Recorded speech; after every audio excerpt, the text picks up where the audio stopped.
Welcome, friends! Today we're gonna catch Mew in the original Pokémon Red and Blue games. As you may already know, Mew isn't supposed to be encounterable in the original Pokémon games. And surprisingly, it wasn't even supposed to be in the game at all. Mew was meant to be a Pokémon that would be rumored about, but never seen. And this idea came from the director of the original Pokémon games, Satoshi Tajiri. He had played a lot of games at the old arcades, and there were a lot of fun rumors in these games that may or may not have been true, with a lot of those rumors being based on something that might have been partially true. One game in particular that inspired him was Xevious, which was originally a game that was going to be based on the Vietnam War, but had found a very different design by the end of its development. But you see, there's still an F4 fighter jet sprite buried within its internal data, although it could never actually be seen by the player, which led to rumors about encountering it. In an interview, Tajiri said, "I had tons of experiences like that, so when I was making Pokémon, I wondered what kinds of legends might spring up.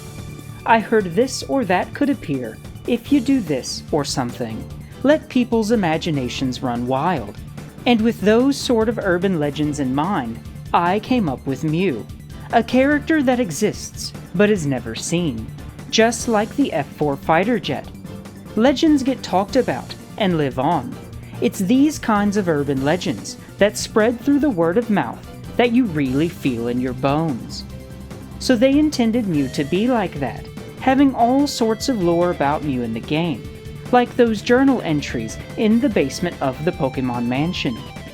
Now near the end of production, they were told not to alter the game any further beyond simply debugging it, and the original Pokémon games were reported as having the longest and most expensive debug process of any game ever to be released by Nintendo, over its 6-year development.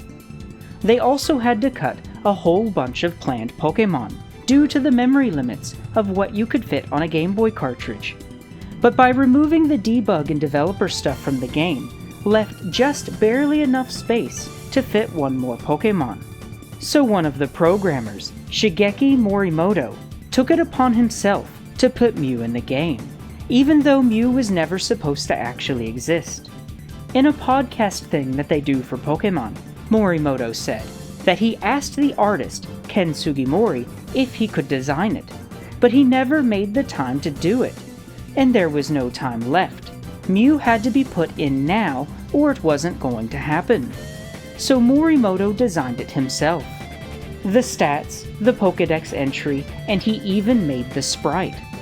There was only 300 bytes of memory left, and there wasn't even enough space left to color in the sprite.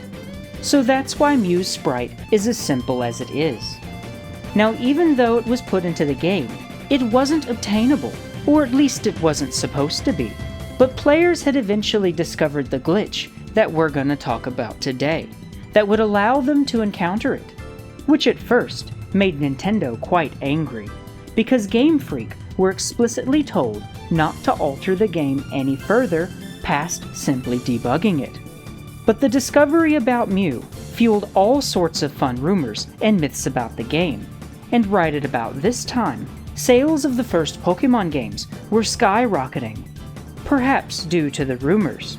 But either way, the Mew was out of the bag, so they decided to do a whole promotional thing, where some lucky players could actually get Mew legitimately.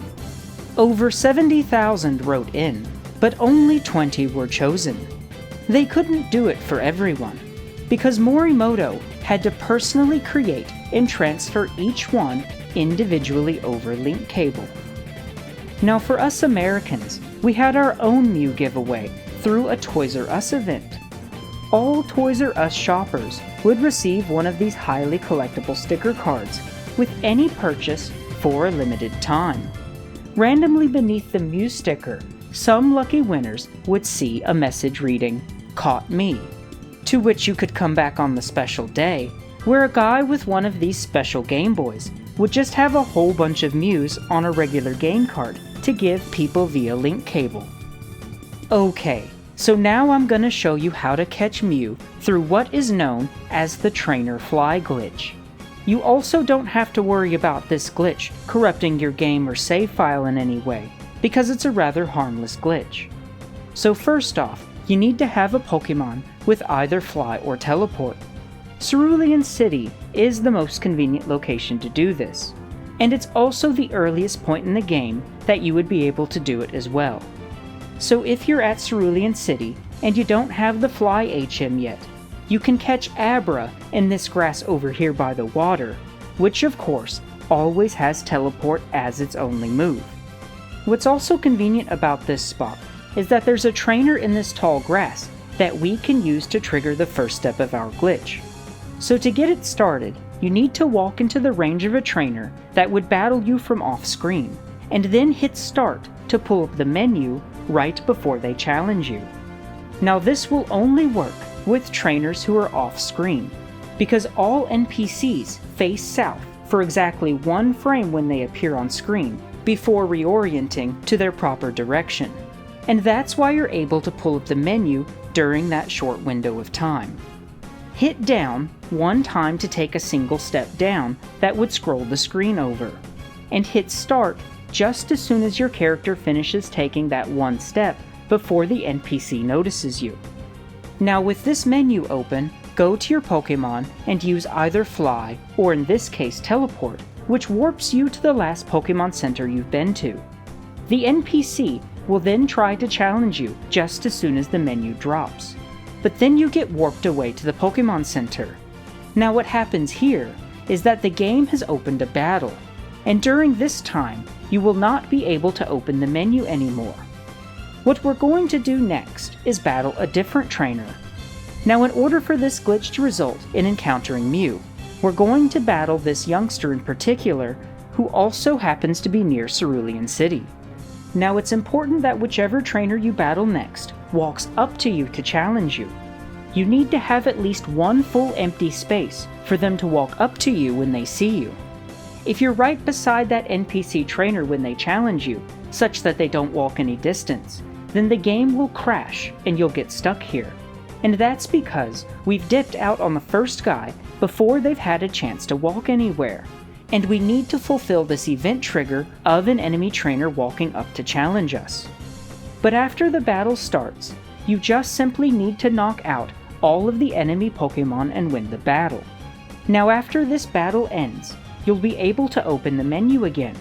If you're doing all this in Cerulean City, then fly or teleport back to the Pokemon Center, and then walk back up to the area where you initiated the first battle that you teleported away from. On the very step that you enter that area again, the menu will open up on its own. Just hit B to close the menu, and a battle will automatically execute, because we've opened 2 battles but only closed 1. Now the reason that we chose to battle this youngster with the Slowpoke in particular is because the game uses the special stat of the last Pokemon you battled as an index value for the Pokemon that it will pull from for the wild encounter of this glitch. And that's not the base special, it's the raw special stat, and it's not the Pokedex number that it pulls from, but an index number. So which Pokemon you need to battle to spawn which Pokemon will seem quite arbitrary, but if you want to get Mew, this Slowpoke always works. Also, if you plan to catch Mew like this early on in the game, at least wait until you got some Great Balls, because you got like no chance to catch this guy with the regular Pokeballs. You can initiate this glitch on any trainer whose range you can walk into from off screen, but I also like to use this gambler guy who's hanging out just below that underground passage to Celadon City. And you can use this glitch to catch just about any Pokemon in the game, including ones that might be version exclusive, or the rest of the starters, or even ones that can only be gotten in special ways, like Mr. Mime, or other ones that are just really hard to catch normally. It can be fun to mess around and see what you get, but if you're looking to catch a specific one, there's this chart here with every trainer in the game that will show you which battles yield which Pokemon. So now you can go and finally catch 'em all.